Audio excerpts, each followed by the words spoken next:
What's up, you guys, and welcome back to my channel. I know it's been a couple weeks since I have been on here. It's been really crazy in this house. I have a teething baby. He just got his shots, and it's been a mess the past couple weeks. Not to mention, moths invaded my home. Yeah, I did have another video planned for you guys, but I'm having a little trouble figuring out how to make that happen because Hulu doesn't want me to screen record, I guess. But if you have Hulu, I'm just gonna tell you, and you watch Good Girls, please go watch the MLM stuff that's happening in that show right now. That's all I'm gonna say about that because I don't want to spoil it for you guys.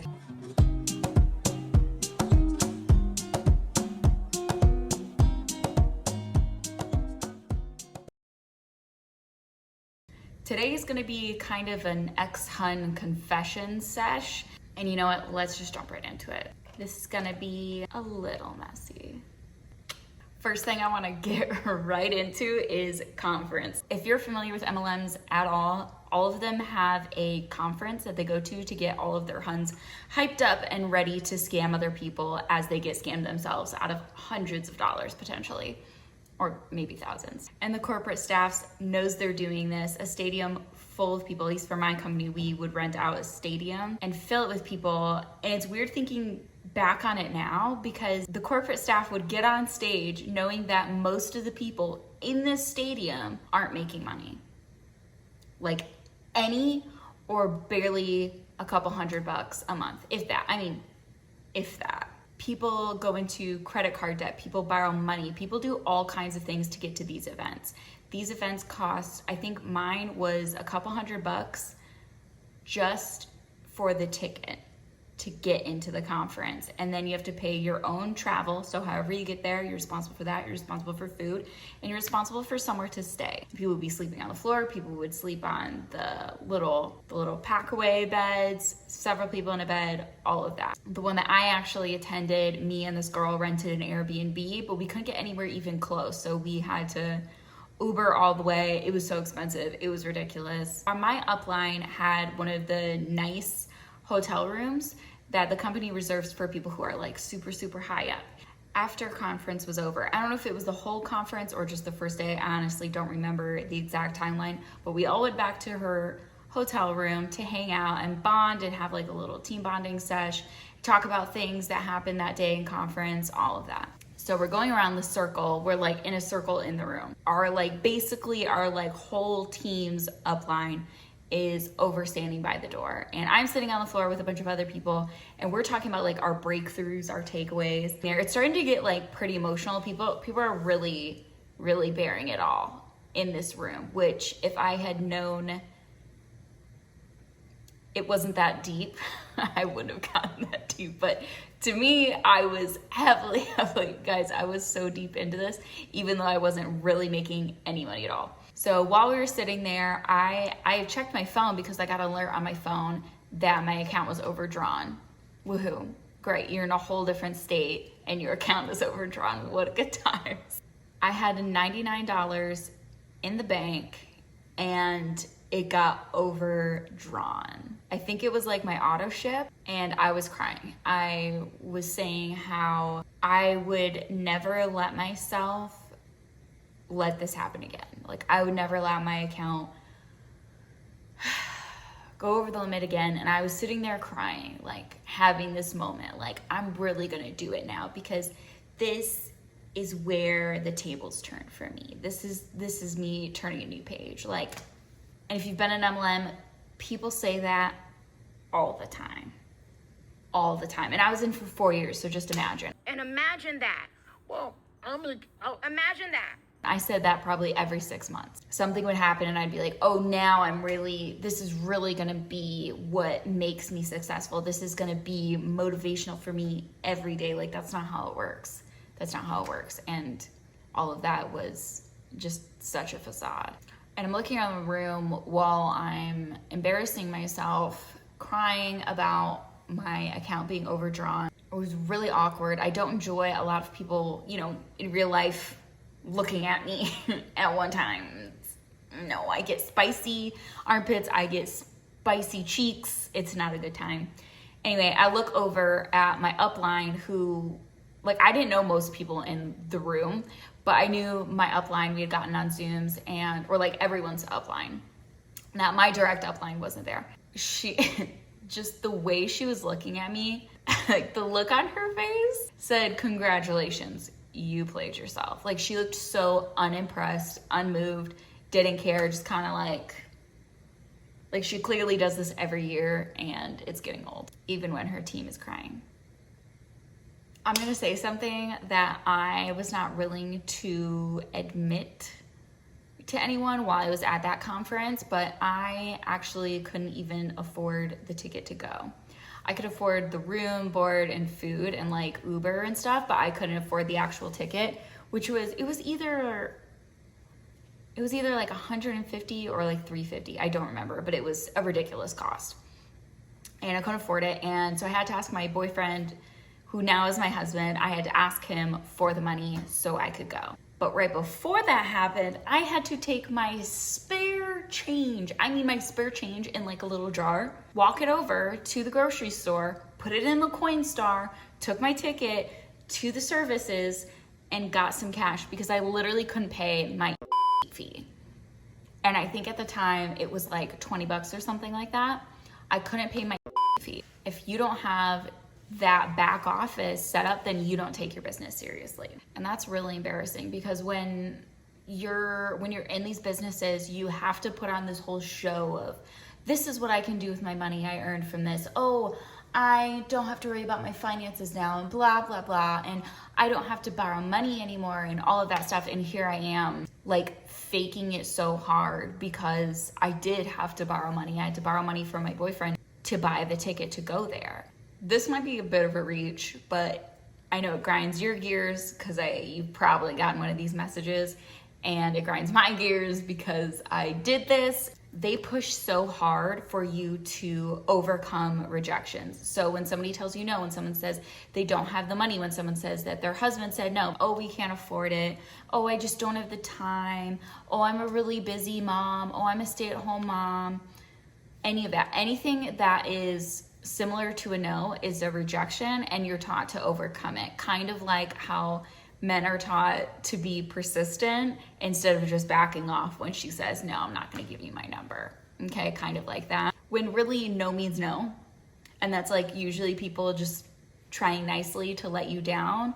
It doesn't mean convince me. Let it go. Just leave them alone. Just move on. Move on to the next potential boss babe who's actually interested. So there's this thing that's really big in MLMs, and that is mass messaging or attraction marketing. Now, attraction marketing is supposed to be where like your people, the customers come to you, teammates come to you because what you're posting is just so intriguing and people just can't help themselves. But what nobody in an MLM will tell you is that neither of those work when it comes to the MLM, because at the end of the day, the MLM is the problem. It's not that attraction marketing doesn't work. Don't mass message. That literally doesn't work for anything, just except pissing people off. Attraction marketing really was attractive to me because I hated mass messaging. I hated it so much.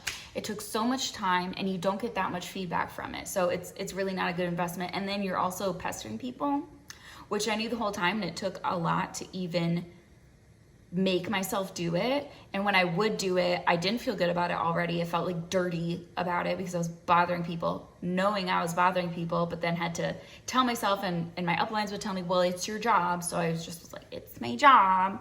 That doesn't pay me because you don't make money. But attraction marketing really stuck out to me. And there was this one girl who used to be in the business, and she was very successful, and she claimed to be doing attraction marketing. So she wasn't cold messaging people, blah, blah, blah. She was building relationships. She was posting intriguing content, good quality pictures, was really interactive, all of that stuff. But that also took a lot of time. And I was never a big social media person before this. I wasn't even going to buy myself a new cell phone when I fried it. But then I started this business around the same time and I had to buy one. Like social media was not my thing. It was not that deep. I could not care less. But I hated cold messaging. So I tried out attraction marketing, which doesn't work if you're in an MLM. Sorry about it, but it doesn't. if the angles look different or whatever, it's because it is. My phone filled up with storage. I don't have a fancy camera because I don't get paid for this. It's just a hobby. But okay, so the next thing. This is really just, it's too much. Okay, so this is what people said to me when I joined the MLM. So when I joined it, I think the first person I told was probably actually my husband. Only he wasn't my husband, he wasn't my fiance, he was not my boyfriend, he was literally just some guy in the Snapchat bin. And I think he might have been actually the first human I told. Isn't that interesting? So, what the fuck is my life? And now we're married with a child, we have a mortgage, like, what? But then, so I actually joined when I was at work because I is super professional, right? Super professional. And I was a gymnastics coach at the time. And I remember this girl who used to hang around where I work. I don't think she worked there. I think she was like somebody's daughter who worked there. And she was just there all the time. But she walks up to me and she's just making conversation. We're getting to know each other. And she's like asking if I have any other jobs. And I'm like, oh yeah, like I was doing cart girl thing on the weekends, and I don't know if I had started nannying yet, I don't remember, but I said to her, yeah, I just started my own business. And she was like, oh really? And I was like, yeah, it's a health and wellness business. I'm gonna do it for my phone. And she was like, oh no, like her mood completely changed, her demeanor completely changed. And she just looked at me like, no, like she was not having it. I think she literally walked away from me, if I remember correctly. I think she literally walked away from me and was like, she was not having any of that. And I was like, oh yeah, did I mess up there? Did I ruin our potential friendship? I don't know. Then it was right before I left that job, I had very proudly brought one of the energy drinks from the company I was with to work. And it's very obvious, like the name's on there, very tacky, very ugly packaging. I am a sucker for packaging, so I had a really hard time with how ugly it was. I love good marketing, I love good packaging. Am I good at it myself? Not really, but I do admire people who can do it and do it well. I was drinking one of these in front of my coworkers. Big yikes. I don't think really that many people noticed, but it's embarrassing to even think about. I'm walking around drinking this drink, and one of my coworkers comes up to me. She's like, you know it's a scam, right? And I was like, and in front of everyone, and everyone's just quiet, right? And everyone's looking at me. Love that. To see what I would say. And I thought I was clapping back at her. I really thought I was that bitch. And I looked at her and I was like, well, have you tried any of the products yet? And she was like, no. And I was like, okay, so then you wouldn't know, would you? And that was that. Like, she walked away and I thought I told her, learned her a little lesson. Oh my God, the embarrassment. Like, baby girl, get a grip, get a hold on it, get out, please. Oh my God, get it together. And also, if you remember from, I think my first anti-MLM video, mentioned how my mom, when I told her I was going to join, or I was thinking about joining, and she was like, well, be careful, most of these things are scams. And I was very proud at the time, and I was like, yeah, my mom told me it's a scam, and it's not. Like, what? And isn't it crazy? Isn't it crazy that she wasn't wrong?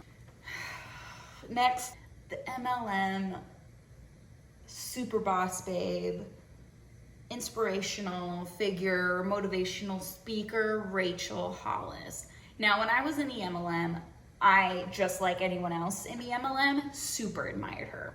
Super admired her. Everything she said, I ate it up. And I was like, oh, she's so relatable. She has, I know, what about me makes you think that I want to be relatable? But that's a quote from her TikTok, by the way. That's not me, it's a quote from her TikTok. I wanted to be like her so much, and I couldn't even buy the books because I literally had no money. But if you'll notice on social media, when, you know, and I understand it's a projection of, you know, like the best versions of ourselves, the highlights, I get it. However, I couldn't stand this when I was in the MLM, that everyone is copy and paste of Rachel Hollis. So everyone is wearing the big hats, right? The Boss Babe hats, you know what I'm talking about. I'll insert a photo if you don't know. Everyone is dressing the same. Everyone's hair is the same. Everyone talks the same. Everyone speaks in the same cadence. Oh my God, the repetitiveness. Oh, kills me. And knowing where it all came from, like I would hear certain phrases and I'd be like, oh, I've heard that from X, Y, and Z. And they said the same thing like it was new information. Like they came up with it. It's kind of like how, if this isn't a diss on sorority girls, it's just the best example I can think of. But sorority girls, how all their social media is positive poly, super cute, cute clothes, trendy outfits and hair and all of that. But it's all like the same, like it's manufactured, so to speak. It's like copy and paste, copy and paste. I couldn't tell you one Boss Babe from the other Boss Babe if I don't personally know them, because they look the same. Their social media is so dry and so boring. If you've been in MLM, you know the friendships aren't real. I mean, maybe some of them are, but most of them aren't real. You don't actually care. If someone leaves the MLM and goes to a different MLM, they will be shunned. Speaking of good marketing, because I really like good pack to make sure I'm still recording, because you never know when it'll drop off and not tell me. But the packaging was so bad when I was in. It was a lot of black and green, which is just like Herbalife, so fun. And our wraps were in a white and lime green packaging. And the designs were so cheap, like gives me 2011 vibes, and I joined in 2016. And not cute paisley, all right, don't get ahead of yourselves, but it was something like that. It was so wretched. I couldn't stand it. I hated posting it. The graphics were bad. Oh my God, like the fake sparkle kind of graphics and stuff, slap them on there with some text, boom, you got yourself an A1 graphic to share on your wall. And this, if you follow me on TikTok, you know how I feel about MLMs and Christianity. I feel the same way about both of them essentially. And one big connection I made recently, which maybe I'm not the first to do, but the faith manipulation that comes during Christian retreats, probably for other retreats, but I don't know about those. Christian retreats, the faith manipulation, the emotional manipulation that happens at those, like the music, swelling, and then they say something super deep that makes you cry. You know what I mean? Like it's all manufactured emotion. It's not like you are having those emotions, but they are not what you think they are. It's people saying something that relates to you. Generally probably relates to everybody, kind of like zodiac signs. Don't come for me, but that's what it reminds me of. And the same thing is, like I said earlier, when we met up with our upline at her hotel room and we're all in there getting emotional, we're getting raw and real with people just who they don't need to know that, but we're really bearing it all because we think that's what we're supposed to do. But you are kind of in this group where you are made to feel safe, like it's a safe space to talk about raw and real things, but it's going to be used against you. But Christian retreats and the meetup and or the entire conference or after conference, same vibe. You know what I'm talking about? Like manufactured emotions with people you shouldn't be talking about this level of things with. Something that really gets me still, because people still do this, is call one of the products skinny wraps. And that is wrong for several reasons. They don't make you skinny. I think that's obvious. They are made, my understanding is that they are made to tighten your skin. Like if you have a lot of weight loss and you have like that extra loose skin, or you have a baby and you have the extra loose skin on your stomach, or really wherever, I guess. I think you can put them like everywhere but your face. So it leads customers to think that they're gonna get skinny from putting this on. Not gonna happen. In my experience, it did work with loose skin, so I can't hate on it there. It's just very misleading, and there's not a lot of things that distributors are actually allowed to say that they do. Like we were taught what they do and like how it works and stuff, which may or may have not been even true, but we weren't allowed to relay that to customers. Oh, this is one that is gonna get my fellow mamas riled up. Now, when I was in the business, I was pregnant for like my last 9 months in the business, I guess, because I really stopped before I even had my son. You got big shout outs and you were put on like this pedestal if you were working during labor. Like, it's so disgusting and weird how you are celebrated if you're doing that. Like, somebody make a post and be like, I just signed a customer and I'm in labor. Like, babe, like, I hate that you have to make everything about the MLM. Like, all hail the MLM. At all costs, if you can make it about the MLM, you should. That's what was drilled into my mind. How can you make it about the MLM? These are my most hated phrases when I was in the MLM. I'm gonna read them to you. First one is fill your cup. Oh my God. Oh my God. Because this, I don't care who you put first in your family and how all that works. I really don't care. That is your personal business. But you are always encouraged to fill your cup first. And I think there's some truth there, sure. But you're supposed to prioritize the MLM, not yourself, for sure. If you should not be doing anything that takes away from the MLM, not even spending time with your family, okay? Because you're praised if you tell your husband, no, I can't tonight. I gotta get on a call. The 8th call this week, I gotta get on. I can't stand myself. Oh my God. If you tell your kids, no, mommy has to work right now. I can't play with you. No, we can't go to the zoo. I got 1,000 people. I got a message today about these products. But you're always taught to fill your cup. And that looks like bonding with your team and or upline. That looks like self-development, hella self-development, because it's not the MLM's fault you're not succeeding. It's yours. It's yours. Go read a self-development book. Go watch a motivational video on YouTube that doesn't actually pertain to the MLM. Fill your cup so you can dump more out later to the MLM. Boss babe. I don't know when the phrase boss babe came around, but MLM's definitely ruined it for everyone, because if I see anyone talking about boss babe, I'm automatically gonna assume that they're in an MLM. Like, if anyone says boss babe, I'm like, oh shit. Gotta get away. It's time to run. I hate this one, because you would hear this about anything. At any time there was a new product launch, it's time to run. It's go time. Anytime you get off a call, at conference, and when it's in season. So in season for health and wellness companies is usually right after the new year. So that's when people are wanting to lose weight and blah, blah, blah. And then when you're MLM, you prey on them naturally. And I'm not here to say that products can't complement those things, but MLM products are not the way to go. And you can find cheaper, better quality ones, I promise, outside of your MLM. Remember your why. Okay, and short story time. So you hear this one all the time. Talk to your upline, remember your why. Get on a call, remember your why. Go to conference, remember your why. Doing self-development, remember your why. Oh my goodness, like you hear it all the times, drilled into your skull. There was this one call I got on with my team, and I think this video is somewhere. I think it still exists. Not in ether. Like, I think someone probably still has this video. And we got on, and we were told by our uplines and like people who are higher up than me, because like I say, I was a peon. I was a nobody. We were told to make a video of ourselves talking about our why. And we were told that it's a video, it's not a bad concept to make a video like this, but for an MLM it is. It's just manipulation to keep you in longer. Like, this is like self-indoctrination into the MLM. So make a video of yourself talking about your why, like your real why that nobody even has to see. You can keep it a secret, blah, blah, blah. I made one of these videos and I did not expect to cry, but I did cry. I think the video might still exist that I made myself.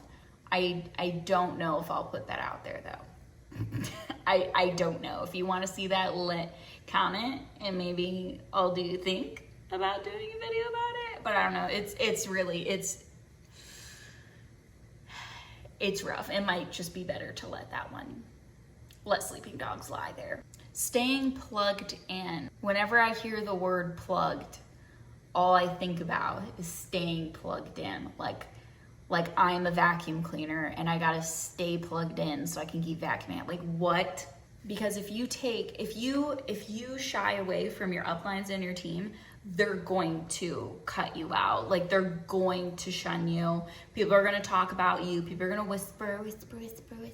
Oh, she's quitting. Oh, she's going to quit. Even if you take like a day without posting, your upline or someone else on your team, in your business, or a sideline sister is going to message you and be like, hey, is everything okay?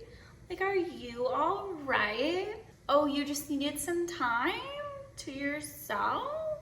Like, you're gonna look like you're not an active leader. You're gonna look like you don't take your business seriously, and you have to take your business seriously at all costs. Literally costs, like money. And you have to stay plugged in so you can live in your very own echo chamber of MLM garbage. And you have to stay plugged in so you can stay in your own echo chamber of MLM rhetoric. Planting seeds. I can't even look at the seeds I've been saving on my counter the right way, because I think of planting seeds as mass messaging. That's what planting seeds is. Planting seeds is you're having a nice conversation with someone you pretend to be interested in online, and then you drop oh, so what do you do? But you don't really care what they do. You'd want them to ask you what you do, so you can tell them about the MLM. That's planting seeds. Planting seeds is posts, kind of like how if you're scrolling on Facebook and you see an ad, I don't know the math, so don't come for me here, but you see an ad for a pair of shoes 27 times, and then on the 28th time you buy the shoes because you subconsciously or consciously noticed the ad. That's the thing going on there. Are you hungry? Are you hungry? Because I am. I'm gonna make a vegan crunch wrap as soon as I'm done filming this monstrosity. I keep moving around because my knees fucking hurt and I have to like sit up because otherwise you guys can't see me. So I'm like sitting in this weird position, and I don't have pants on, so I can't show you how I'm sitting. Are you hungry? Like, do you really want it? Like, of course people want it. They're in an MLM. They're literally desperate people. Of course they're hungry. Literally, I was literally hungry. I could barely feed myself when I was in this thing. Let's just take a second to reflect on the fact that I used to buy my groceries from the dollar store because I couldn't afford to drive further to the grocery store most of the time, and so I had to buy them from Dollar General. And I lived with 2 roommates who were very successful, so it was really hard walking in with my yellow Dollar General bags. Real embarrassing. They didn't care. They never put me down for any of that. Never made me feel bad about it, but it was still really embarrassing. Right around the time, probably 2 years ago, I want to say, they revamped their packaging, so now it's like more neutral colors, so like gray and white themed, like easier on the eyes. It's not an assault to your corneas. But they figured that trend out just as it was dying off. Like, that's not the trend anymore.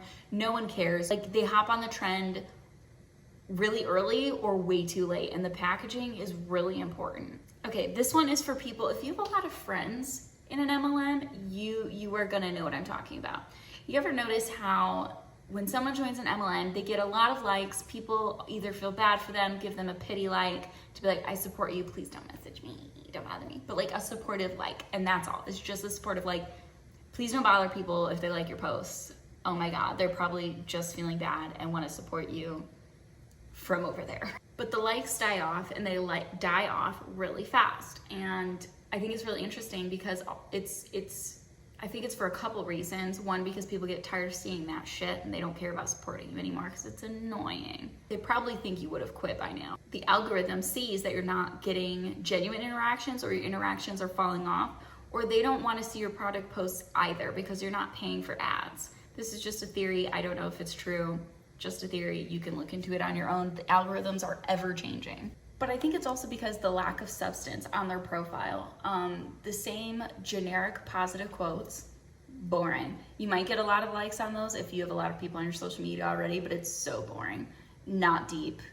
It's all recycled posts, and I'm sure that Facebook and Instagram have caught on that people literally go scroll back in time, copy and paste the same photo, the same post as they did months ago or a year ago, and be like, that's still a good post, and repost that multiple times. I tried to always, change words to make it sound more like me, but I didn't know how to be myself in an MLM because I was the MLM. Like, I didn't have my own personality that I could show.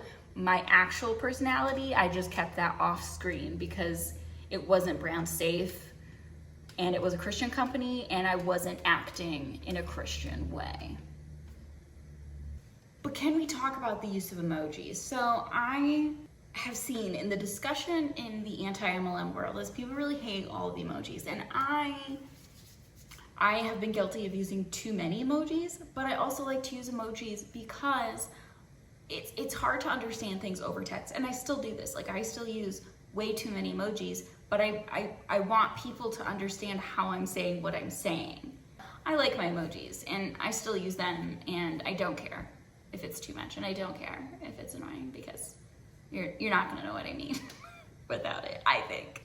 Now, I understood that the company I was with was a Christian-based company. I get that and I understand that, but I don't like that there was no inclusivity of other religions. I don't remember personally ever, not once, not ever, seeing someone from another religion talking about their religion pertaining to the MLM. Like, I didn't see anybody thanking a different God, quoting religious scripture from another religion, any of that. And I think that is suspicious. I think it's interesting. I think it says a lot about how accepting the company is. Is it really for anybody? I don't know. There might be some people from other religions in there, but they're either subdued or just quiet. And I think that would be something worth exploring for the people who are involved. I can't really speak on that, but I think it would be interesting to hear from people who come from other religions who have been in Christian-based companies. I would be really interested in that side of the discussion. This really got me because, like I've said a million times, I didn't make that much money in this MLM, but you are always told to be buying new products. You gotta get the new line, you gotta try the new products so you can be a better product of the product. And how are you gonna sell the new products if you haven't tried them? Okay, and that's true. I think there's a lot of truth to that. I wouldn't trust someone who hasn't used the products themselves. I would listen, sure, but I wouldn't be like, run and go grab it if they hadn't tried it themselves. So there is some truth to that there, but the pressure that comes from these MLMs to try the new products every time they come out is ridiculous. Luckily, they usually discount them. In my experience, they discount them when they are new for at least distributors, I think. And that way you can get a deal on a package. So when the last time I bought a new product launch, you couldn't buy things individually. You had to either buy it as a package or you could buy, like, I think it was one thing, but it wasn't the thing you wanted, right? So it would just be like the filler product. But I would spend usually the equivalent of my paycheck just to buy the new products or my auto shipment, and they could be the same thing. They will tell you that nothing is required, that your back office isn't required, that buying products isn't required, it's suggested. But as we know here in the anti-MLM community, that's not necessarily true, is it? It's only required if you want to be a serious business owner or if you want to be successful. People who really want it will do it, even though it's not required of them. And here's the thing with the back office, at least when I was in. You have to have your back office if you are recruiting team members, because you're going to want to place them. I can get into that a different time. It's a lot to explain if you haven't been in an MLM, but you have to place them so that you can place customers under them, because people aren't going to work. So people just drop off, but you can fill them with volume. And you can only do that, you can only place them if you pay for your back office, because you have to have somewhere to do that, right? Otherwise, you have to call customer service. I think that was a way. I never tried it, but I think the only other way was to call customer service every time and give them, the information so they could do it for you that way. But that would be a pain in the butt because the customer service was absolute and complete trash. Good luck getting them to pick up in the first place, especially if there was a boom. If there's a new product launch, forget it. And the last thing, because I don't want this to go on too long, I may have to make this part two, because I literally have so much on here. of random confessions and tidbits about my time in the MLM. All right, I think I'm gonna have to cut it off there because this is getting long enough anyways, and I think my baby just woke up, so I gotta go, guys. I plan on doing a part 2. Let me know if you like longer videos or shorter videos. I could go on forever, so I could make them longer. But thank you guys for watching. Wash your hands and stay away from MLMs. Bye.